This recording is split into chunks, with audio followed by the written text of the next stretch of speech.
વલસાડના ગુંદલાવ હાઈવે પરથી 12.45 લાખના દારૂના જથ્થા સાથે યુપીનો કન્ટેનર ચાલક ઝડપાયો, 2 વોન્ટેડ। વલસાડ એલસીબીની ટીમ પેટ્રોલિંગ દરમિયાન મળેલી બાતમીના આધારે ગુંદલાવ નેશનલ હાઈવે નંબર 48 પરના મુંબઈથી અમદાવાદ જતા રોડ પર વોચ ગોઠવી ઊભા રહેતા કન્ટેનરને અટકાવી તેની અંદર તપાસ કરતા 12.45 લાખના દારૂના જથ્થા સાથે ઉત્તર પ્રદેશના કન્ટેનર ચાલકની ધરપકડ કરી છે, જ્યારે દારૂ બનાવનાર 2 આરોપીને પોલીસે વોન્ટેડ જાહેર કર્યા છે। વલસાડ લોકલ ક્રાઇમ બ્રાન્ચની ટીમ પેટ્રોલિંગમાં ફરતી હતી, જે દરમિયાન બાતમી મળી હતી કે એક કન્ટેનરમાં દારૂ ભરી અમદાવાદ તરફ જઈ રહ્યું છે, જે બાતમીના આધારે વલસાડ એલસીબીની ટીમ વલસાડના ગુંદલાવ હાઈવે પર આવેલ ફલાહ હોટલની સામે મુંબઈથી અમદાવાદ જતા હાઈવે રોડ પર વોચ ગોઠવી ઊભા રહેતા હતા। તે દરમિયાન બાતમીવાળું કન્ટેનર નંબર GJ16AY4418ને અટકાવી તેની અંદર તપાસ કરતા દારૂ અને બિયરના બોક્સ નંગ 108, બોટલ નંગ 3876,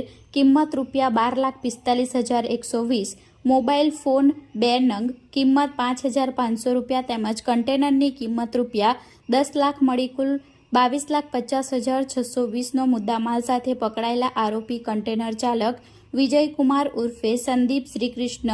તુન્ના રાઠોડ, ઉંમર વર્ષ 33 રહે ઉત્તર પ્રદેશની ધરપકડ કરી છે, જ્યારે દારૂનો જથ્થો ભરવા માટે અંશુ યાદવ રહે અંકલેશ્વર તથા દારૂનો જથ્થો ભરેલ કન્ટેનર આપનાર કલ્લુ અવધેશ રાઠોડ રહે ઉત્તર પ્રદેશને પોલીસે વોન્ટેડ જાહેર કર્યા છે, જે અંગે વલસાડ રૂરલ પોલીસ મથકમાં પ્રોહિબિશન એક્ટ હેઠળ ગુનો નોંધી આગળની વધુ તપાસ પોલીસે હાથ ધરી હતી।